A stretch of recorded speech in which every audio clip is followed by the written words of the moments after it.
त्वया उपासते ते अपि चाति तरन्ते वा मृत्युं स्फुरति प्रायण अन्ये त्वं जानत मृत्यु सुति प्रायण। ऐसे कई तत्व प्राप्ति की उत्कंठा वाले मनुष्य हैं जो ध्यान योग, सांख्य योग, कर्म योग, हठ योग, लय योग आदि साधनों को समझते ही नहीं, अतः वे साधन उनके अनुष्ठान में भी नहीं आते।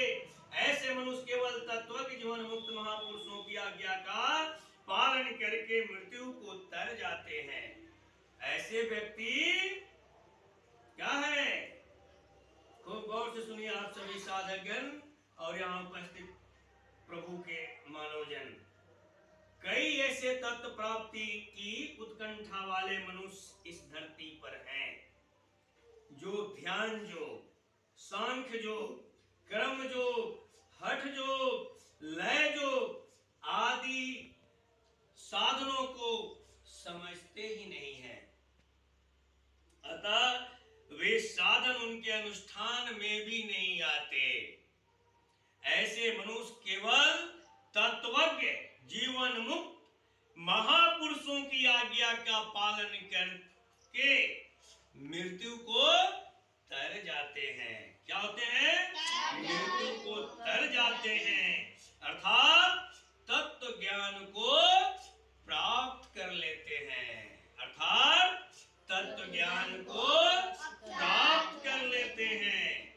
जैसे धनी आदमी की आज्ञा का पालन करने से हमें धन मिल जाता है, धनी आदमी की आज्ञा का पालन करने से हमें क्या मिल जाता है? धन मिल जाता है। ऐसे ही तत्व जीवन मुक्त महापुरुषों की आज्ञा का पालन करने से तत्व ज्ञान हमें मिलता है। हमें क्या मिलता है? तत्व ज्ञान मिलता है। हाँ, इसमें इतना फर्क है कि धनी से जब हम प्रेम जोड़ते हैं तो हमको धन मिलता है, और महापुरुषों से हम संपर्क करते हैं, उनके शरण में जाते हैं तो मुझे धन नहीं मिलता। क्या मिलता है? तत्व ज्ञान मिलता है। परंतु संत महापुरुषों की आज्ञा पालन करने से, उनके मन के संकेत की आज्ञा के अनुसार तत्परता पूर्वक चलने से मनुष्य स्वतः उस परमात्मा तत्व को प्राप्त हो जाता है, जो कि सबको सदा से ही स्वतः स्वाभाविक प्राप्त है। कारण कि धन तो धनी के अधीन होता है, पर परमात्मा तत्व किसी के अधीन नहीं होता। परमात्मा तत्व किसी के अधीन नहीं होता। शरीर के साथ संबंध रखने से ही मृत्यु होती है। जो मनुष्य महापुरुषों की आज्ञा के परायण हो जाते हैं, उनका शरीर से माना हुआ संबंध छूट जाता है, अतः वे मृत्यु को तर जाते हैं। अर्थात वे पहले शरीर की मृत्यु से अपनी मृत्यु मानते थे, उस मान्यता से रहित हो जाते हैं। ये बहुत इंपॉर्टेंट बात है साधकों। शरीर के साथ संबंध रखने से ही मृत्यु होती है।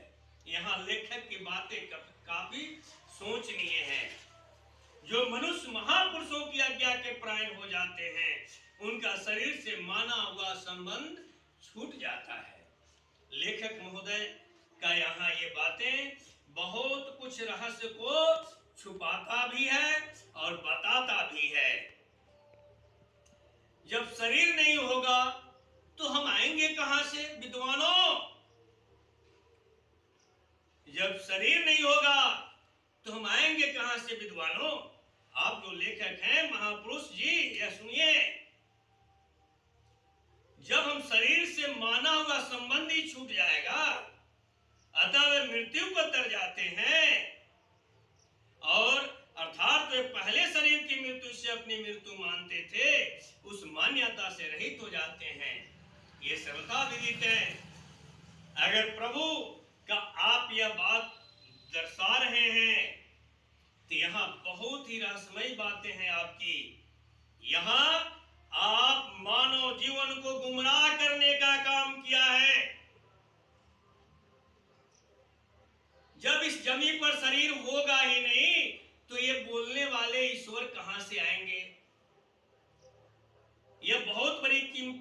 ठीक है, शरीर को हम अपना नहीं मान सकते, लेकिन जब शरीर को कहीं भी एक चींटी काटते हैं आप, या उसको कहीं कट जाता है या कोई मारता है, तो दर्द होता है कि नहीं? आप सभी बताइए। तो दर्द जब होता है तो मुंह से कौन बोलता है? आत्मा ही बोलता है। तो फिर यहां लेखक की बातें आपके दिमाग में बैठा, शरीर के साथ संबंध रखने से मृत्यु होती है। मैं तिबारा पढ़ रहा हूं, जो मनुष्य महापुरुषों की आज्ञा के परायण हो जाते हैं, उनका शरीर से माना हुआ संबंध छूट जाता है। जब शरीर से माना हुआ संबंध छूट जाएगा तो हम तो यहां रहेंगे ही नहीं। अतः मृत्यु को तर जाते हैं। मरना तो सब कोई जानता है, मरना तो है, इसलिए अतः वे मृत्यु को तर जाते हैं। तो पहले शरीर की मृत्यु से अपनी मृत्यु मानते थे, उस मान्यता से रहित हो जाते हैं। ये तो सब कोई जानता है, मरना है फिर जन्मना है। लेकिन जन्म नहीं होने के लिए अगर प्रभु की कृपा नहीं होगी तो हम इस जमीन पर नहीं आएंगे। क्या अगर हम आते हैं, आप भी महापुरुष विद्वान लेखक महोदय, आप भी किसी मां के उदर से जन्म लेकर ही ये आपने दर्शाया है, लेकिन यहां आप मानव जीवन को गुमराह करने का काम किया है। इसके लिए क्षमा के मैं प्रार्थी हूं। प्रभु का भजन जब हमारी शरीर ही नहीं रहेगी, शरीर से ये बोलने वाला ही नहीं रहेगा, तो आपकी भजन कौन करेगा? इसलिए हे साधकगण, शरीर ठीक है, शरीर और शरीरी ये दो भागे हैं। शरीर में शरीरी है यानी आत्मा है, वो आत्मा थोड़ा भी कहीं शरीर को दर्द होता है तो चिघार पड़ता है। इससे प्रतीत होता है कि ईश्वर ने शरीर और आत्मा का मिलन परमात्मा की देन है। इसलिए गुमराही से हम मुक्त होंगे। ऐसे श्रुति प्राण साधकों की 3 श्रेणियां होती हैं। पहला, यदि साधक में सांसारिक सुख भोग की इच्छा नहीं है, केवल तत् प्राप्ति की उत्कट अभिलाषा है, और वह जिनकी आज्ञा का पालन करता है वे अनुभवी महापुरुष हैं, तो साधक को शीघ्र ही परमात्मा की प्राप्ति हो जाती है। यदि साधक में सुख भोग की इच्छा शेष है, तो केवल महापुरुष की आज्ञा का पालन करने से ही उसकी इस इच्छा का नाश हो जाएगा और उसको परमात्मा की प्राप्ति हो जाएगी। साधक जिनकी आज्ञा का पालन करता है वे अनुभवी महापुरुष नहीं है, पर साधक में किंचित मात्र भी संसारिक इच्छा नहीं है और उसका उद्देश्य केवल परमात्मा की प्राप्ति करना है, तो उसको भगवत कृपा से परमात्मा प्राप्ति हो जाएगी, क्योंकि भगवान तो उसको जानते ही हैं। हर मानव के पास संसारिक इच्छा छाया है या नहीं छाया है? बिना संसारिक इच्छा हमें एक अच्छा सा साड़ी चाहिए, हमें एक अच्छा सा फ्लाइंग सूट चाहिए, हमें एक अच्छा सा महल चाहिए, है या नहीं है? है ना? हमें रसमाधुरी चाहिए। बिना संसारिक इच्छा का संसार चल ही नहीं रहा। वही तो मैं कह रहा हूं।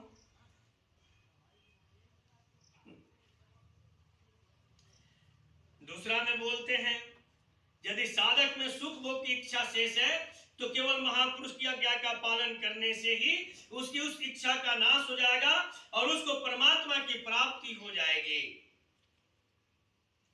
साधक जिनकी आज्ञा का पालन करता है वे अनुभवी महापुरुष नहीं है, पर साधक में किंचित मात्र भी संसारिक इच्छा नहीं है और उसका उद्देश्य केवल परमात्मा की प्राप्ति करना है, तो इसको भगवत कृपा से परमात्मा प्राप्ति हो जाएगी, क्योंकि भगवान तो उसको जानते ही है। अरे संसारिक इच्छा नहीं रहेगा तो हम परमात्मा को चाहने की कैसे अगर परमात्मा को हम चाहने की इच्छा करते हैं तो संसारिक रूप से नहीं इच्छा हुआ। हम संसार में आए हैं तभी तो हम यहाँ बैठ करके श्रीमद् भागवत गीता पढ़ रहे हैं। नहीं आते, हमारी चाहत नहीं होती भागवत गीता पाठ नहीं करने का, तो क्या मैं भगवत गीता पाठ पढ़ता? तो ये क्या है? इच्छा है। आपकी भी इच्छा थी महापुरुष महोदय, विद्वान साहब, किताब लिखने की। हमारी किताब को संसार पढ़कर मुक्ति पाएगी, लेकिन आपने भी अपनी इच्छा में लालच को दर्शाया है। इस लालचपन आपको लेकर डूब गई होगी या डूब जाएगी। भगवत भगवत प्राप्ति का उद्देश्य दर्शाना महापुरुषों का काम है, लेकिन महापुरुषों को यह अधिकार नहीं कि किसी की इच्छा की हत्या कर दे। स्वयं भगवान कृष्ण और भगवान विष्णु का यह वरदान है, तभी मनुष्य इस धरती पर आता है। और उसकी इच्छा नहीं होगी, हमारी इच्छा नहीं होगी तो हम भगवान को कैसे प्राप्त करेंगे? अगर किसी कारणवश साधक की संत महापुरुषों के प्रति अश्रद्धा, दोष दृष्टि हो जाए तो उनमें साधक को अवगुण ही अवगुण दिखेंगे, गुण दिखेंगे ही नहीं। इसका कारण यह है कि महापुरुष गुण अवगुणों से ऊंचे उठे होते हैं। यह बात आपका सत्य है कि महापुरुष सांसारिक भेदभाव से रहित होते हैं। अगर सारे संसार भेदभाव से रहित हो जाएंगे तो आपके पुस्तक कौन पढ़ेंगे महोदय? ये मैं नहीं बोल रहा हूं, ये भगवान विष्णु बोल रहे हैं। आपके श्री मुखारबिंद से आकर वही बोले थे और आज मेरे श्री मुखारबिंद से आपकी गलतियों को आपके सामने रख रहे हैं।